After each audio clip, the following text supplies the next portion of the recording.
Hi, this is Mike Carter with Carter Custom Knives again. I've had a couple of requests for me to do a video on how I mirror polish my blades. And so I'm going to give you a quick demonstration. I'll show you the various steps that I do on this blade here. And obviously I'm not going to go through the whole process because it can take hours to get a good mirror polish on a blade. But I'll show you a little bit of every step that I do. Now this blade, this is how it looks after it comes out of heat treating. This is a 440C stainless steel blade, and I ground it to 220 grit before I heat treated it. So we're going to start off with, again, 220 grit to clean this scale off of the blade that was left over from the heat treating. And I'll regrind the grind and the flats of the blade, and then we're just going to go successively finer and finer belts till we get it down to about a 1500 grit finish, and then I'm going to start buffing it. It's not a real complicated process, it's just a time-consuming process, and when you get to buffing, it can be a dangerous process. And this is one of the reasons a lot of people don't do mirror polish blades, is because it is a lot of work, a lot of time, and can be dangerous. One important thing to consider is not all steel polishes the same. 440C, as this blade's made out of, does generally polish very well. Some steels, like D2 for instance, I don't care how much you polish it, it's always going to look kind of cloudy. It's just not going to get that bright, shiny finish that we really want. And even with 440C, it can vary from one batch to another. I mean, maybe the recipe was slightly different or a different manufacturer, but I've had some batches that just made a fantastic finish, and other ones just not quite as bright and shiny.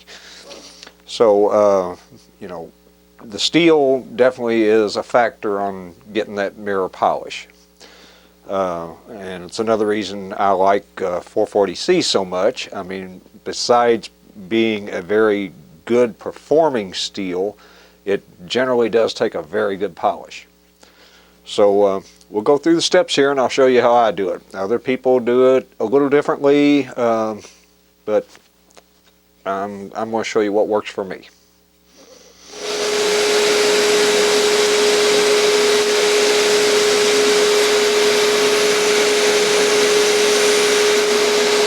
Okay, as you can see, I'm just running this up and down the wheel. I'm keeping a steady, even pressure on it so I don't get any divots or shallow spots in the blade. If you have a surface grinder, I mean, it's great for doing this, but I don't happen to have one in the shop, so I just learned to do it on the wheel. One important thing is, as you're coming up, when you get to this area here, you can see there's not as much steel, raised steel here as there is back here. So I have to let off pressure when I get up in this area. If I didn't, if I kept the same pressure all the way up, I would start rounding this point off, and I don't want to do that. Also, you can see on the handle, there's some deeper 60 grit scratches and some pits back in here. I'm not going to worry as much about that because it's going to be covered up anyway. And actually a few deeper scratches it's a little better for the epoxy to get a hold of something when I put the handles on. I will touch this to the disc sander from about here back just to make sure this is good and flat before I put my handles on.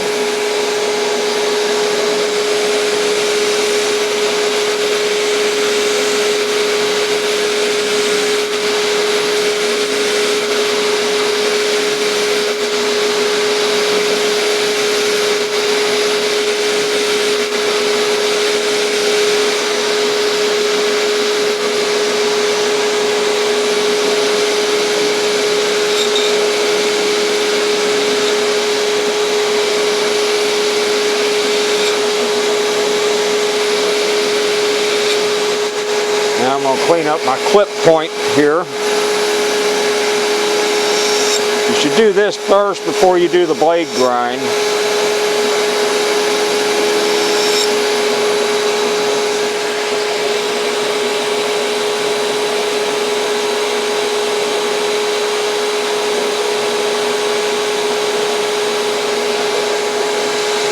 Now we'll clean up the grind.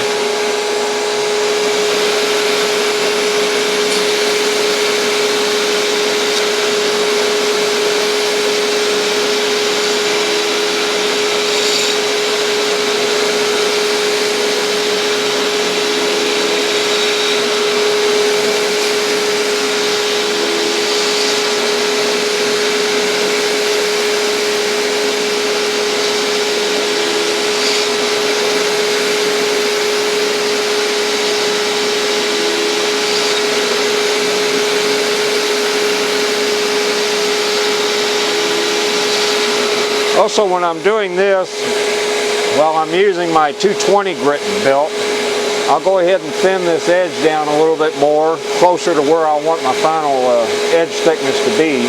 I'll leave them a little thick before I heat treat, just reduce the chance of warping.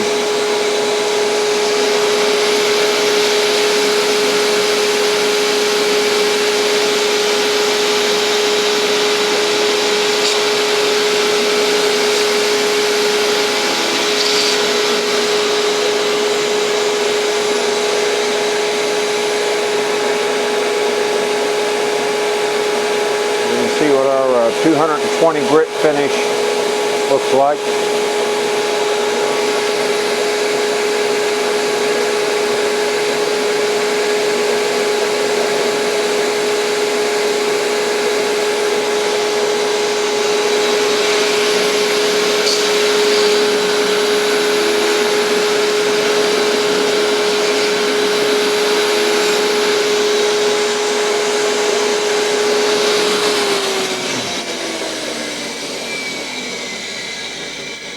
So there we are at 220 grit.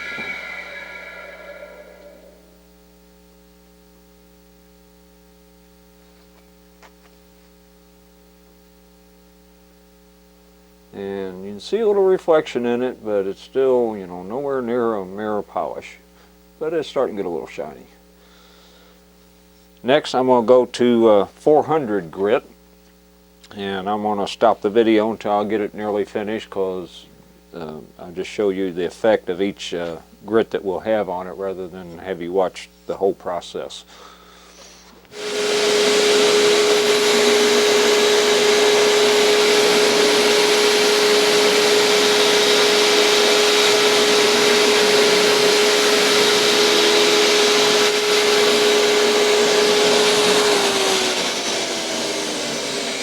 Okay, here's our 400 grit finish. And basically all you're doing is trying to take out the 220 grit scratches. So, you know, you want to turn it different ways in the light, look at it, and sometimes it hurts to change your direction of your grind a little bit. Just change your angle a little bit. It helps to show up any scratches, deeper scratches that you might have missed. But that's a 400 grit finish.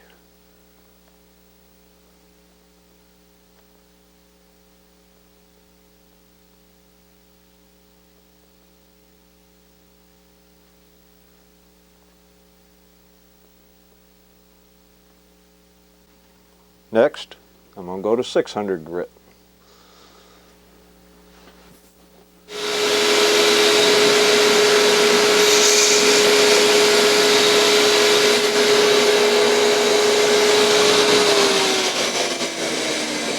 Okay, here's our 600 grit finish.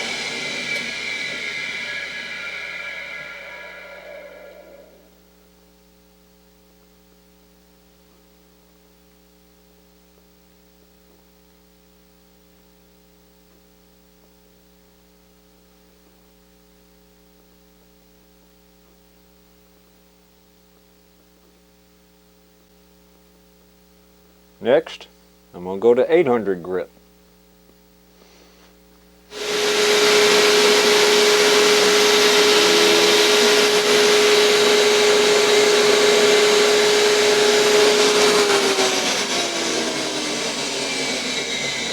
Okay, here is our 800 grit finish.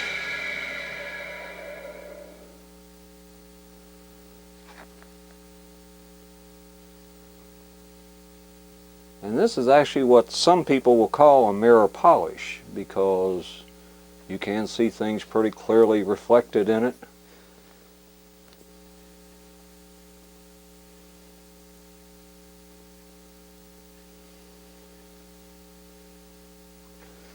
But to me, this isn't polished at all. That's an 800 grit finish. And we're going to take it down a lot finer than that. Now I'm going to switch to the 3M Trizac belts, and I'm going to use an A16 belt, which is about 1,000 grit.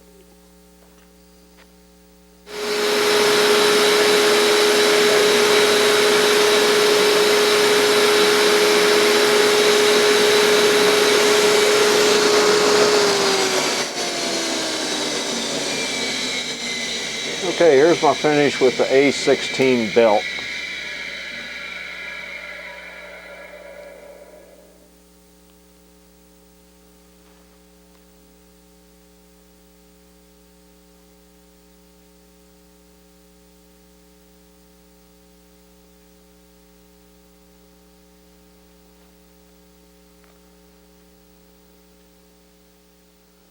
You can see we're getting pretty fine there now. Now I can actually go to like an A6 belt, which is 2,500 grit, and I may go ahead and do that. Sometimes I will, at this point, just go on and go to the buffer. But just to show you the difference, I'm going to go ahead and do A6 2,500 grit belt here.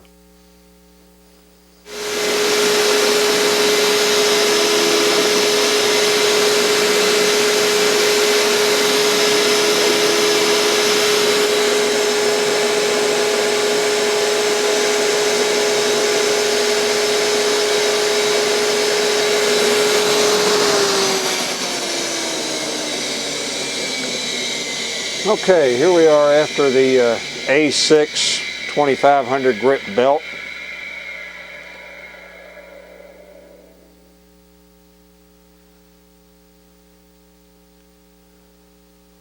One thing you'll find when you start mirror polishing is the finer and shinier you get, the more the little scratches show up.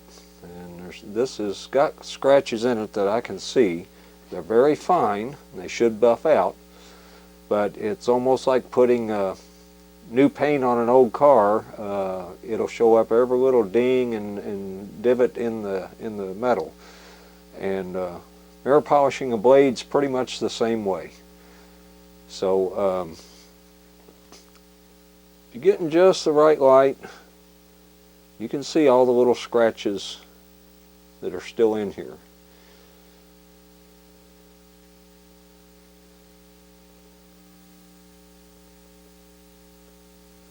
So next we'll go to the buffing wheel and we'll really start to shine it up.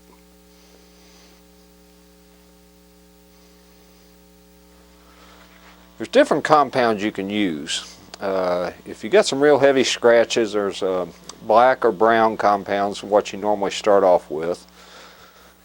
Then I go to a white, and you know, I've seen these named with certain grits, but there's some dispute about that, but kind of white's your intermediate. And then for stainless steel, you want to polish up with the green, or finish up with the green compound. And this is specifically made for polishing stainless steel.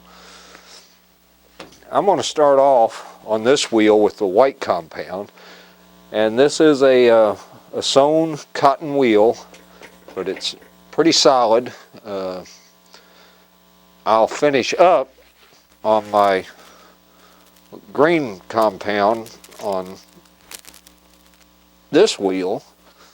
That's also a sewn cotton wheel. It's a specially treated cotton. It's actually got a chemical treating to it that helps polish. But this is a little softer than the wheel I'm starting with.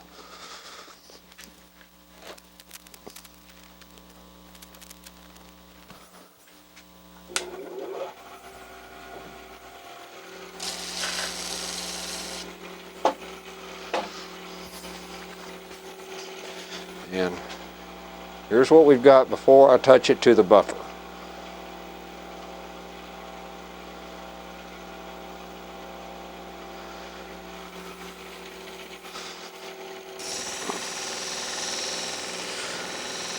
Now I'm leaning into it a little bit, putting some pretty fair pressure on it. I'm working on the flat part right now.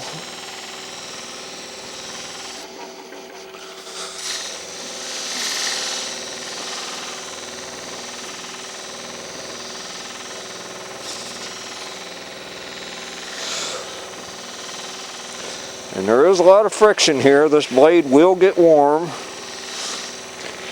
Might need to dunk it in water every now and then just to cool it down.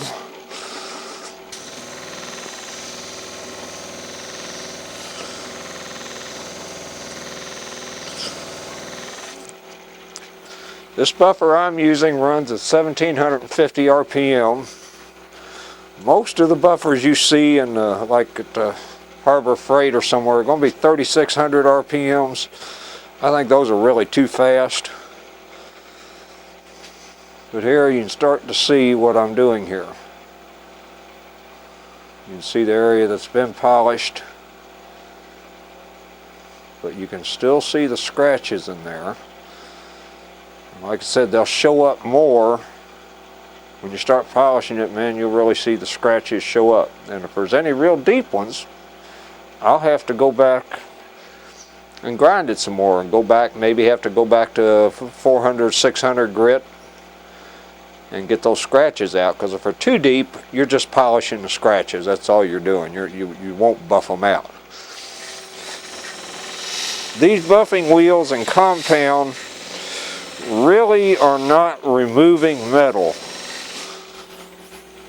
Rather, they're just kind of moving it around, kind of smearing it around, and smoothing it out.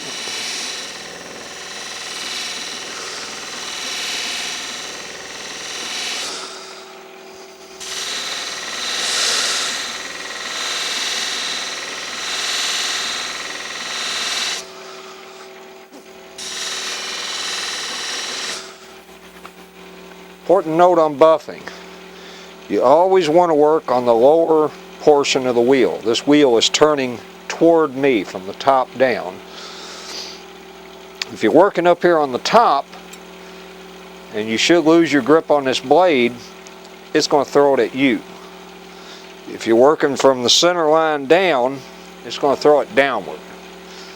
Now these hard wheels aren't as likely to grab the blade as the softer wheels are. But there's always that danger. You know, have a good grip on your blade and work on the lower portion of the wheel.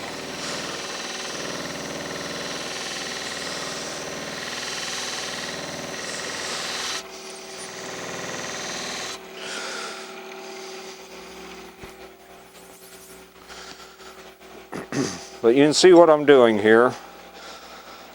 And I'm going to stop the video in a minute rather than have you watch a couple of hours of me buffing. But there, you can really see the scratches.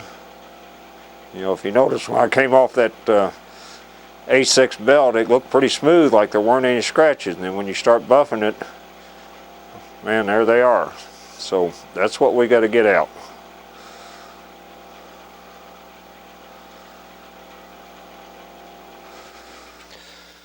Okay, I've got one side about where I want it with the white compound, and I just wanted to show you the difference so far between that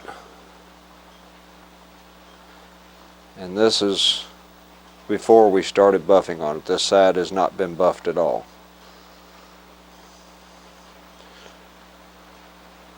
And actually that looks pretty good, but it's nowhere near where I want it to be yet. There's still a lot of Very small, very fine scratches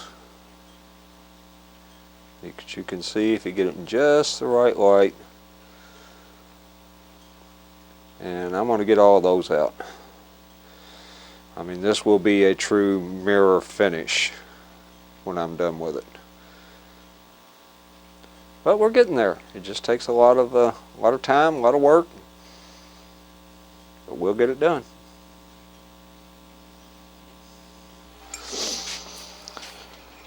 I'll show you where we are so far. I've got one side pretty well polished down with the white compound, and I'm working on the other side. This side's pretty good. I need to work on it a little bit more. But this side, you can still see there's quite a few scratches in there. They're not deep, but they're about 800 or 1,000 grit scratches that I still need to buff out, and I'll be able to buff those out. Here's a good example of some pits and scratches that I missed, and this is an area that's easy to miss when you're grinding, but those are pretty deep right there. So I'm going to have to go back to the grinding wheel and grind those out. I'd never be able to buff those out. So I'm probably going to go back to about a 600 grit belt to knock those down, and then do my 800 and 1,000 grit again, and then polish some more. And that's what this process is. You'll buff for a while, you'll find some scratches that you didn't see. If they're deep, you're going to have to go back and grind on it some more, and then buff some more, and you might find a couple more. And there's a few here in the hollow grind that I still need to buff out. These are kind of deep right here. I think I'll be able to buff those out, but since I got to go back to the wheel anyway, I'll probably go ahead and hit those on the wheel, on the grinding wheel again. So I'll do that, and then I'll come back and show you where we're at.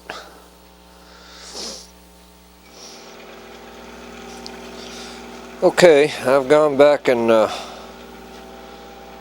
hit this on the grinder again. Went 600, 800, and 1,000 grit. So now we got to buff it out again.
Okay, I think we just about got it. Let me dunk this and wipe it off.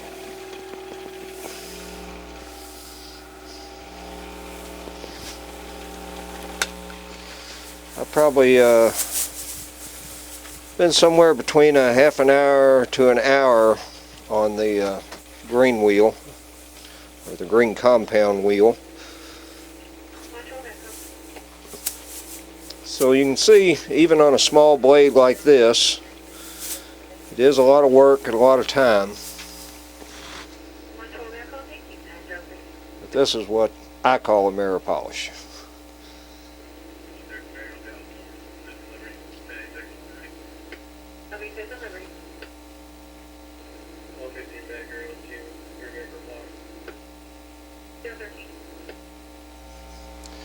You know, one of the things, one of the advantages of a mirror polish, I mean, moisture and dirt are the enemy of any blade. Even stainless steel will rust.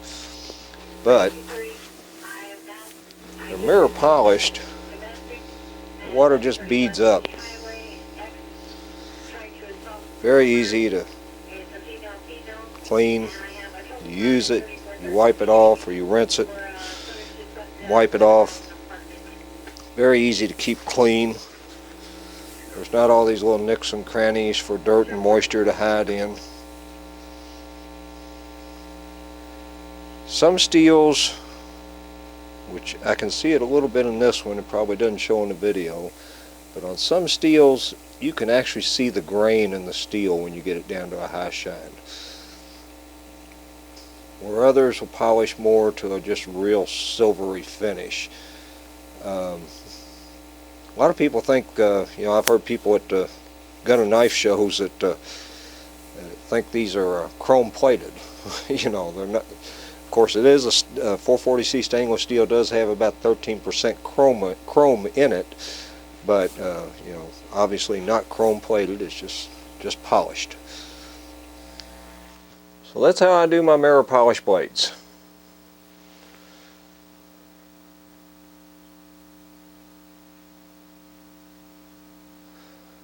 This one's ready now to go ahead and finish the knife. I'll put some tape over the blade just to protect it, keep it from getting scratched up while I do the rest of my work here.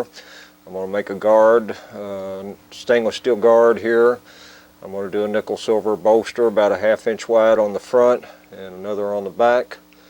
I'm going to do a bone handle with 6 stainless steel pins in it. Should be a real nice piece. I haven't been invited to make a knife that will go into the National Knife Museum down at the Smoky Mountain Knife Works in Sevierville, Tennessee. Put a knife in with the Knife Makers Guild display, and if everything turns out the way I want it to, this will probably be the knife I will donate to the museum. So hopefully everything goes well, and someday when you visit the museum you can see this knife there. This is Mike Carter, Carter Custom Knives. Thanks for watching.